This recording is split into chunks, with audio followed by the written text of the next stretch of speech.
이거 나올 때마다 박수 쳐주셔서 너무 감사합니다. 사랑과 생명과 평강의 주님께서 오늘 예배에 참석한 여러분에게 풍성한 은혜로 함께 하시기를 먼저 축원합니다. 우리 한국의 문화적인 흐름과 유대 민족의 문화적 배경은 닮은 데가 참 많습니다. 그 중에 대표적인 것을 꼽는다면 인사하는 말이 닮았습니다. 여러분 상식적으로 다 알고 계시겠지만은 유대인들은 만나면 샬롬이라고 인사를 합니다. 안녕하십니까? 평강하십니까? 또 화평하기를 기원합니다. 등등의 뜻을 갖고 있습니다. 우리도 똑같이 만날 때마다 안녕하십니까? 평안하십니까? 이렇게 인사를 하거든요. 그러니까 인사하는 말이 많이 닮았습니다. 이것은 우리 민족이나 유대 민족이나 두 민족이 다 같이 안녕하지 못한 민족적 배경을 가지고 있다는 사실을 말해주는 것입니다. 우리는 한 번도 우리 힘으로 평안을 유지할 수 없었던 역사를 살아왔고 지금도 그렇게 살고 있습니다. 그래서 우리가 그토록 평안을 애타게 갈망하고 있기 때문에 만날 때마다 안녕하십니까? 평안하십니까? 이렇게 서로 인사를 주고받는 것이겠죠. 그런데 오늘 본문에서 우리에게 도전을 하는 것은 당신은 지금 과연 평안하냐 하는 도전입니다.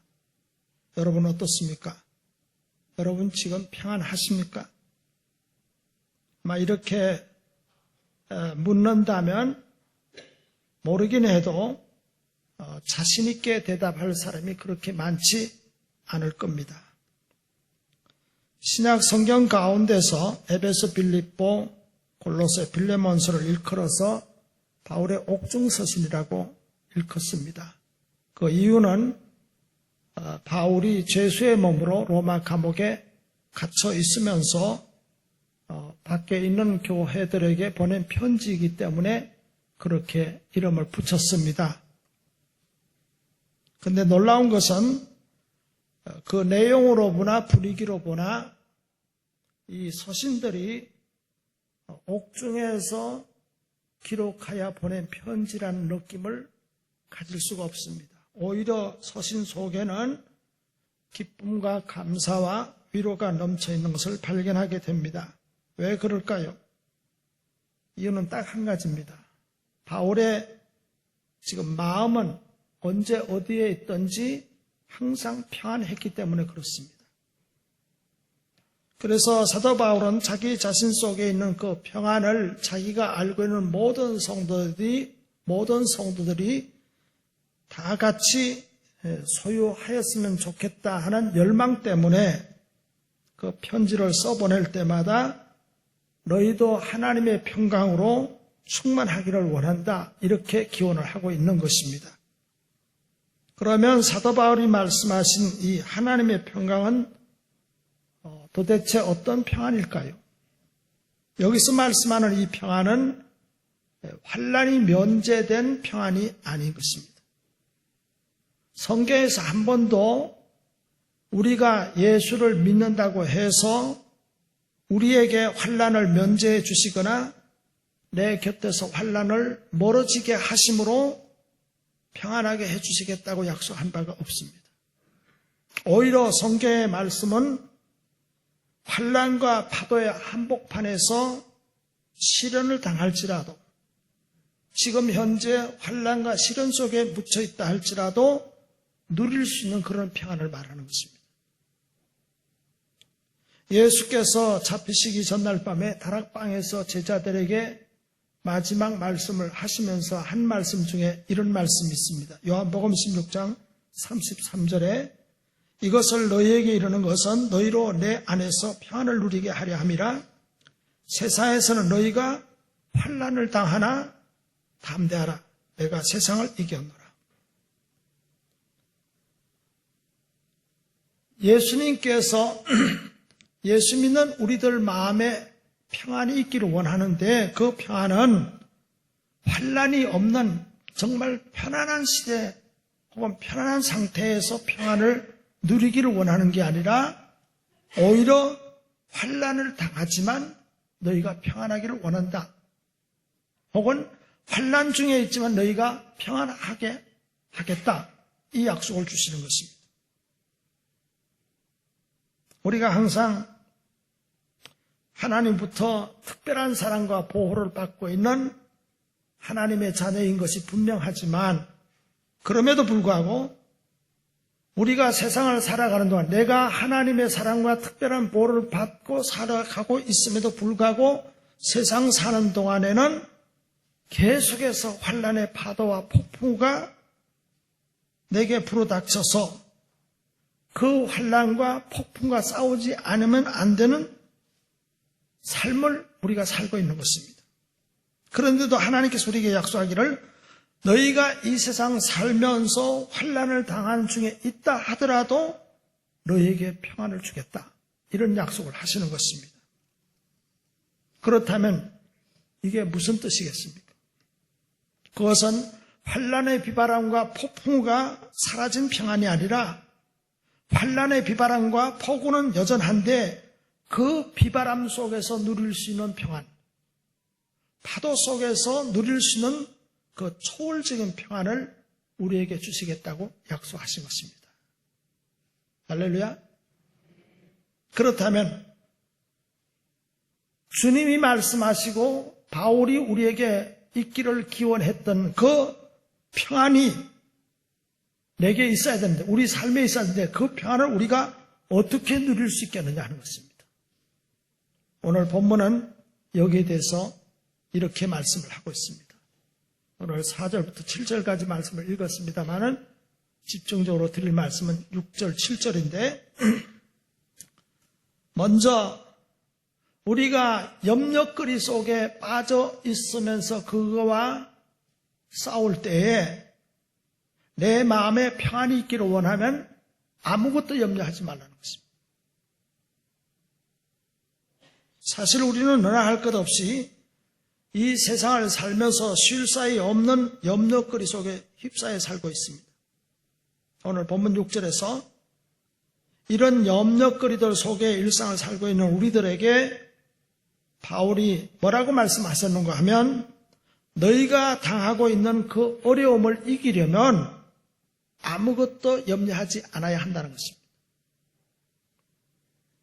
그러나 이렇게 말하면 아마 여러분 중에 어떤 분은 속으로 아니 염려거리가 있는데 어떻게 염려 안 하고 삽니까? 이렇게 반문하고 싶은 분이 계실 거예요. 사실 아무리 예수를 잘 믿는 사람이라 하더라도 어떤 걱정거리가 딱 생기면 우선 염려 안 할 수가 없어요.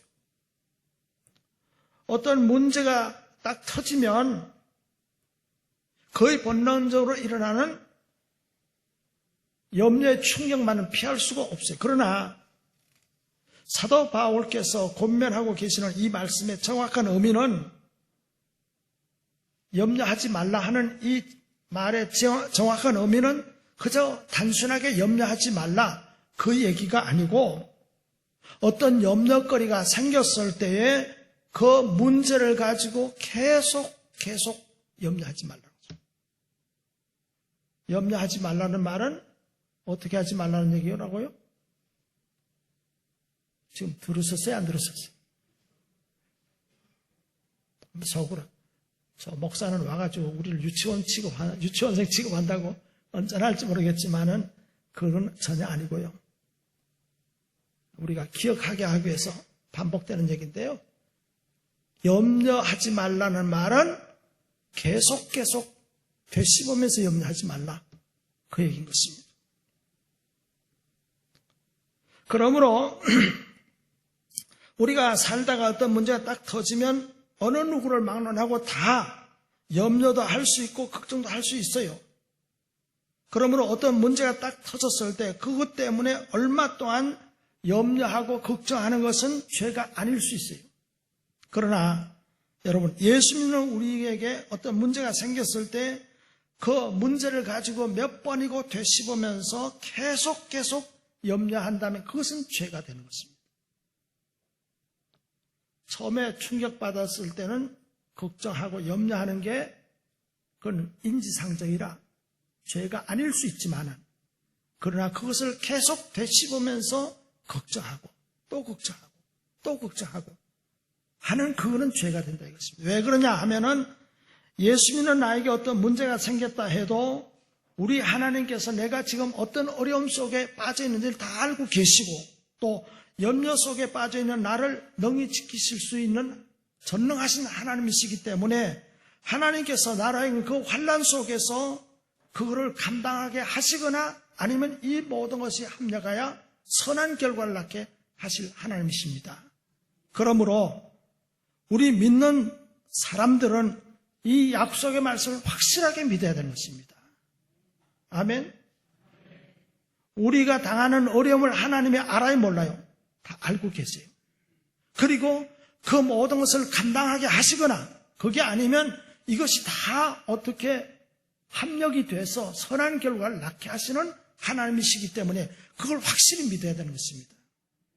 그런데 하나님의 자녀된 내가 그 하나님을 믿지 못하고서 내게 닥친 어려운 문제로 계속 염려하고만 있다면 그건 하나님에 대한 불신이기 때문에 죄가 되는 것입니다. 그러므로 혹시 여러분이 어떤 어려움, 걱정거리를 가지고 지금까지 100번도 더 염려하고 걱정하고 한 것들이 있으시다면 이제는 주님의 권면대로 일단은 그 염려를 멈추시기 바랍니다. 그게 우리가 취해야 될 마땅한 신앙적인 자세입니다.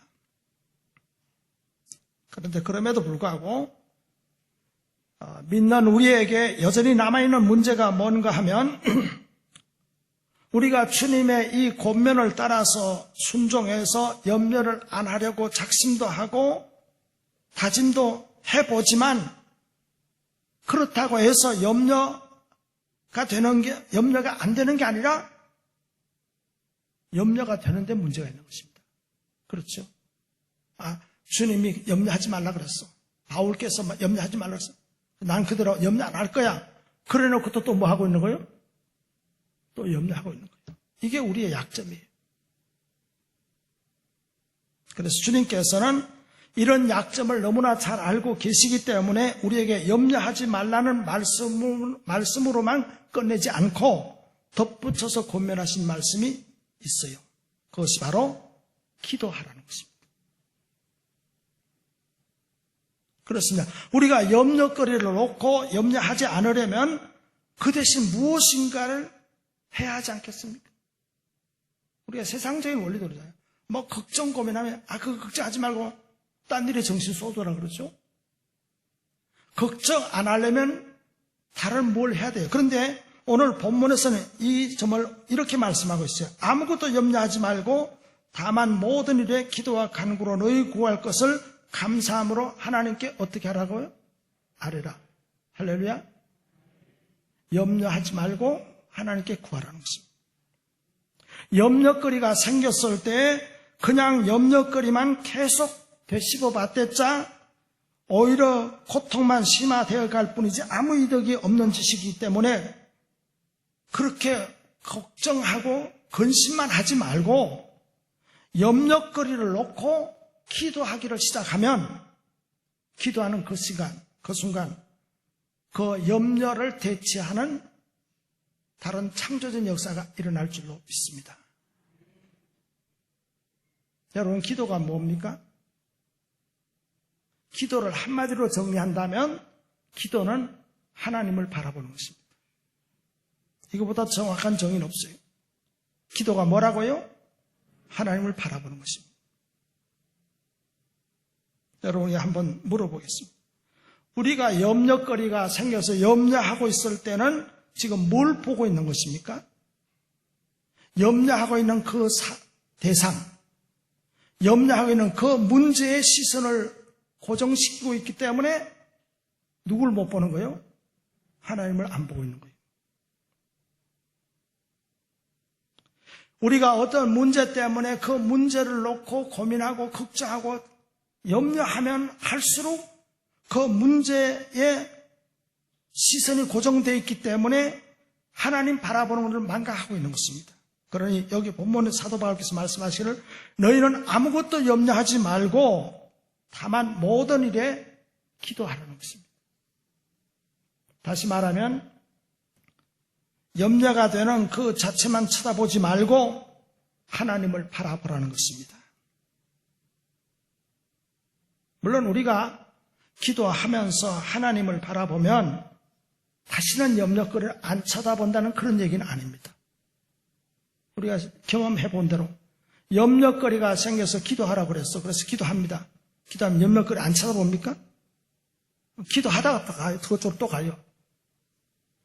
기도하면서 염려거리를 쳐다보는 게 우리의 약점인데, 그러나 그 문제를 가지고 기도하면 이제 염려거리를 가지고 하나님을 쳐다보면서 기도하는 사람은 기도하면서 지금 내가 안고 있는 염려를 새로운 시각으로 바라보게 되는 것입니다. 그래서 내가 전능하시고 전지하신 하나님을 기도를 통해서 바라보게 되면 드디어 내가 염려하고 두려워하고 있던 그 문제에 대해서 점점 어느덧 해결의 어떤 희망이 보이기 시작하는 것입니다. 할렐루야. 따라서 우리를 기도를 통해서 하나님을 바라본 사람마다 내가 염려하고 갈등하고 있는 그 문제를, 이제는 이 문제는 하나님을 쳐다볼 때 해결할 가능성이 있다는 생각을 갖고 주님을 향해서 뛰기 시작하는 것입니다. 여러분, 사실이 그렇잖아요. 어떤 아이가 저 스스로 해결할 수 없는 문제가 딱 생기면 처음엔 그거 가지고 꼬맹인데도 밤잠을 설치고 고민하고 있다가 이건 엄마 아빠가 해결해 줄 수 있어, 이 생각이 딱 들면 어떻게 해요? 그거 들고 엄마 아빠한테 뛰어가는 겁니다. 그렇죠? 지극히 정상적으로 머리가 돌아가는 아이라면 그 문제를 들고 부모에게 뛰어가게 되어 있는 것입니다. 그와 같이 내가 기도를 통해서 모든 문제를 능히 해결할 수 없지만은 전능하신 하나님은 해결할 수 있다는 믿음이 생기면 이제 더 이상 그 문제를 자기 혼자 끌어안고 고민하지 않습니다. 내 염려를 감당할 수 있으시며 내 염려를 해결할 수 있으며 내 염려의 문제를 원하시면 분쇄할 수 있는 그 하나님을 바라보는 순간 주님을 향해서 달려가기 시작하는 것입니다. 그리고 그 주님 앞에 내 문제를 내려놓고 기도하는 것입니다. 그러면 그 순간부터 염려할 모든 것은 기도거리로 바뀌어지기 시작하는 것입니다. 그래서 이런 말이 있죠. 기독교인에게는 문제는 없고 기도 제목만 있을 뿐이다. 한번 따라해 볼까요? 기독교인에게는 문제는 없고 기도 제목만 있을 뿐이다. 아멘. 근데 본문에서 사실 우리에게 염려거리가 생겼을 때 기도를 하지만 한 걸음 더 들어가라고 하십니다. 기도하되 간구로 구하라, 그렇게 말씀하고 있습니다. 다시 말하면 너에게 어떤 염려거리가 생겼다면 기도만 할 게 아니라 간구로 구하라는 것입니다. 그럼 여러분, 간구라는 게 도대체 뭡니까? 그건 글자대로 풀이하면 간절히 구하는 것, 이거겠죠? 그러면 또 간절히 구하는 것은 어떻게 하는 것입니까? 막 목소리를 높여서 부르짖는 것을 말합니까? 물론 우리가 기도를 열심히 하다 보면 목소리도 커지고 악도 쓰고 몸부림도 칠 수 있어요. 그러나 간구의 본질은 목소리의 크기나 혹은 기도하는 모습을 말하는 것이 아닙니다. 성경이 말씀하는 이 간구의 가장 본질적인 핵심은 지속성이에요. 다시 말하면 간절히 구한다 말은 계속해서 기도하는 것입니다. 간구는 계속 기도하는 겁니다.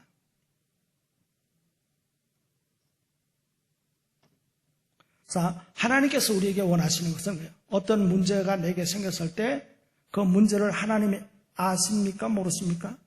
다 알고 계세요. 해결할 수 있는 능력도 그분에게 있어요. 그럼에도 불구하고 금방 해결 안 해주고 계속 간구하게 하시는 거예요. 계속 부르짖게 하시는 거예요. 아니, 하나님께서 우리에게 염려거리를 던져 놓으셨으면 한두 번 기도하면 금방 들어주시면 좋겠는데 왜 계속 기도하게 하시는 이유가 뭘까요?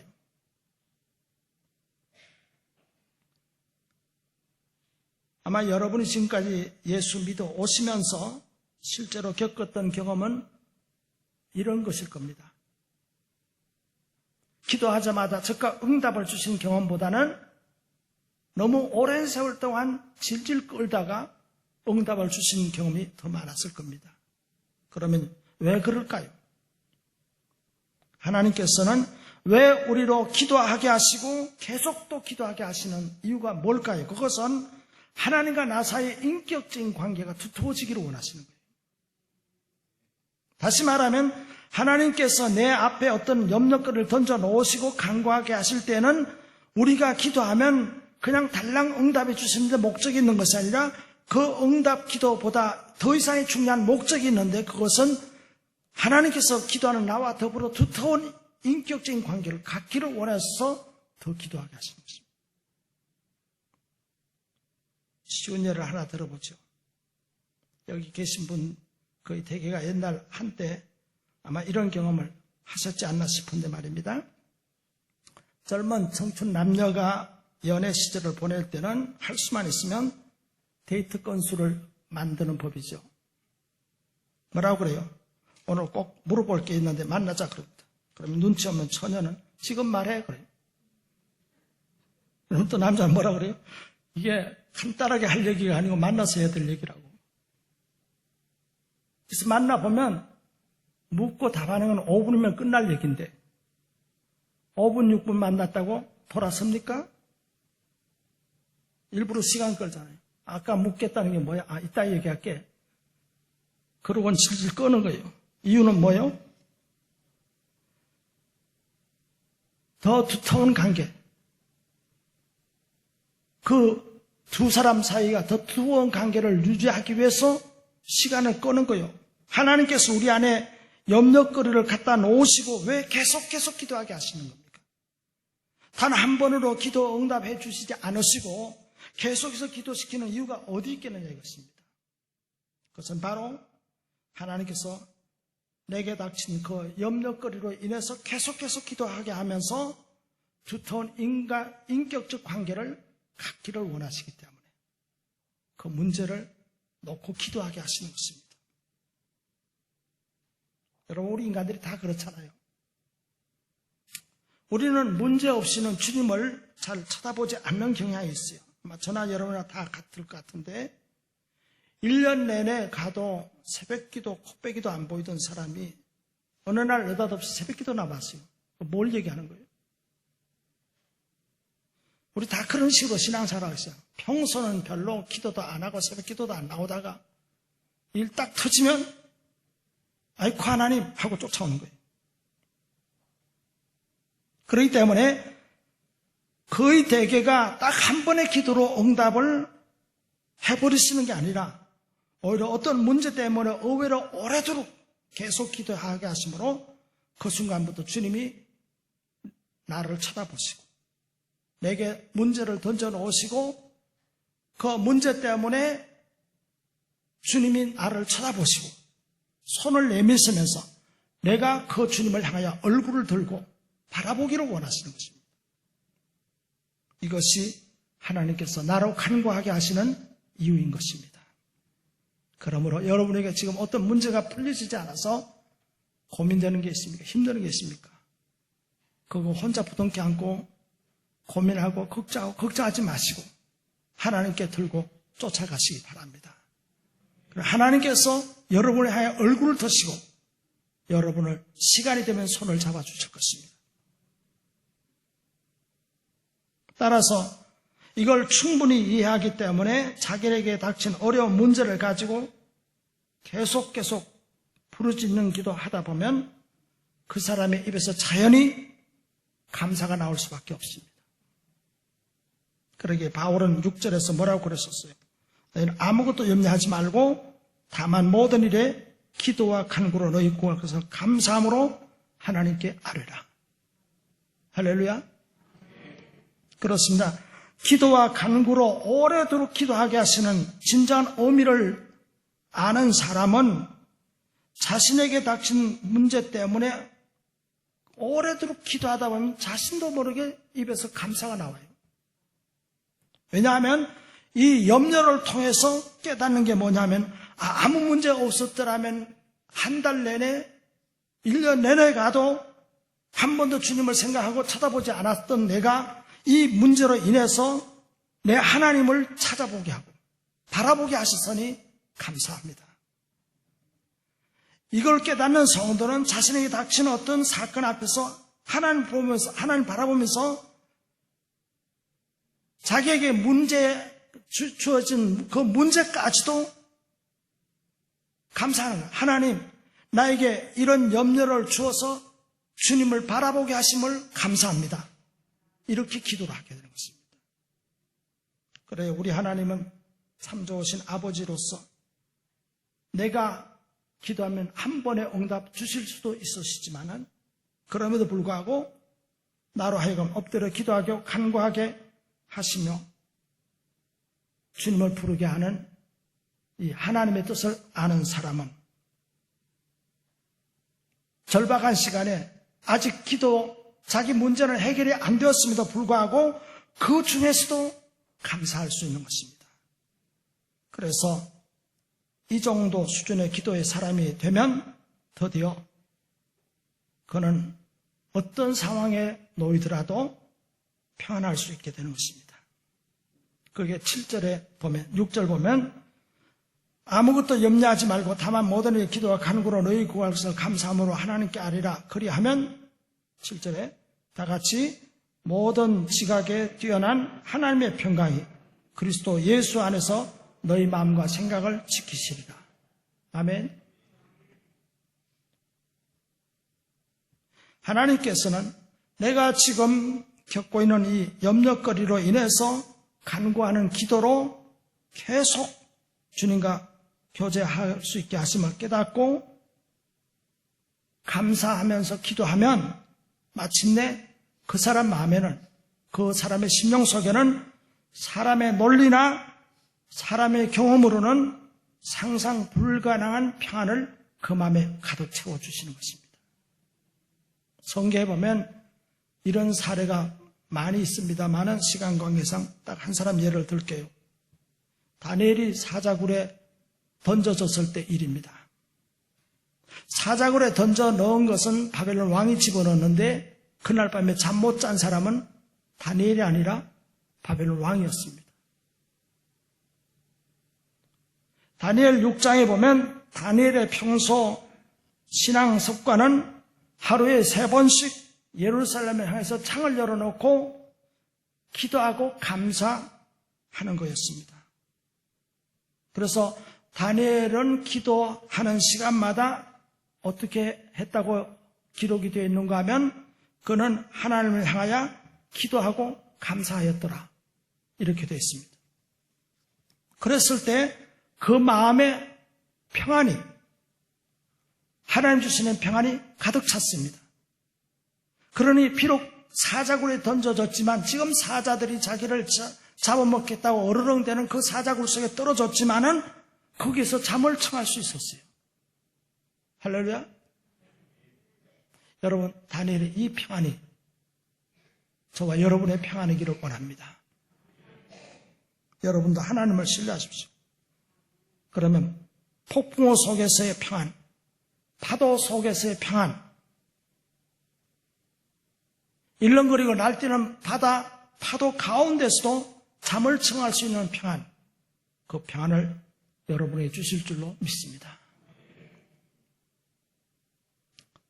그러면 이제 하나 더 살펴볼 내용이 있는데, 하나님께서는 왜 내가 기도하면 그 문제 자체를 해결해 주겠다는 말씀을 안 하시고 그 대신 내 평안을 너에게 주겠다고 약속했을까요? 그것은 하나님께서 우리 앞에 첩첩이 놓여있는 산을 몽땅 옮겨주시는 방법으로가 아니라 그것을 대하는 우리 삶의 태도를 바꿔주시는 것입니다. 여러분, 우리가 사는 삶의 현실은 어떻습니까? 산 하나 끙끙거리면서 넘으면 언제 또 우리 앞에 또 산이 하나 있죠. 이게 우리 현실입니다. 그러니 내 앞에 산이 가로막을 때마다 그 산이 없어지기를 기도한다면 사실 이건 현실적인 기도가 아니에요. 그러므로 그것보다는 내가 계속해서 다가올 수 있는 산과 파도 앞에 당당하게 서서 이 산을 넘을 수 있는 삶의 태도를 가지는 게 중요한 겁니다. 그래서 하나님께서는 우리의 이러한 삶의 태도를 기르는 것이 더 중요하기 때문에, 더 큰 뜻을 가지고 있기 때문에 이 평안의 선물을 주겠다. 너희가 너희에게 염려거리가 생겼을 때 염려하기를 중단하고 기도하면 내가 너희에게 평안을 주겠다는 이 말씀은 오늘 우리가 받아야 될 가장 근본적인 축복인 것입니다. 여러분, 이 복을 받으면 세상 두려울 것도 없고 걱정할 것도 없어요. 저는 이 평안이 여러분에게 함께 하시기를 주님의 이름으로 축원합니다.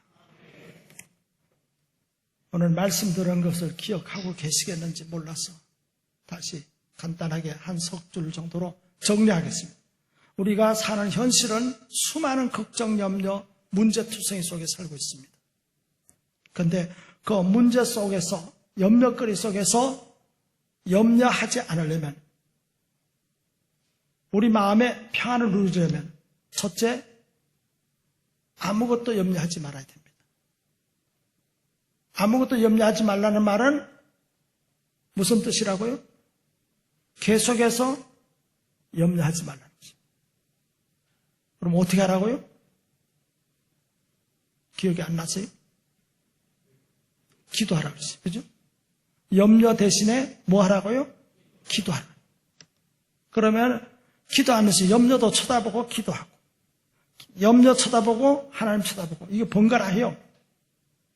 그러나 그런 중에도 새로운 시각이 열려요. 아, 이거는 하나님에게서 해결될 수 있다.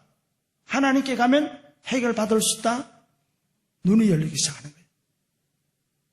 그렇기 때문에 우리가 기도하는데 어떻게 기도하라고요? 간절히. 어떻게 기도하는 거라고요? 계속 지속적으로 기도하는 것입니다. 그렇게 기도하다 보면 문제 속에 파묻혀 있으면서도 내 입에서 뭐가 나온다고요?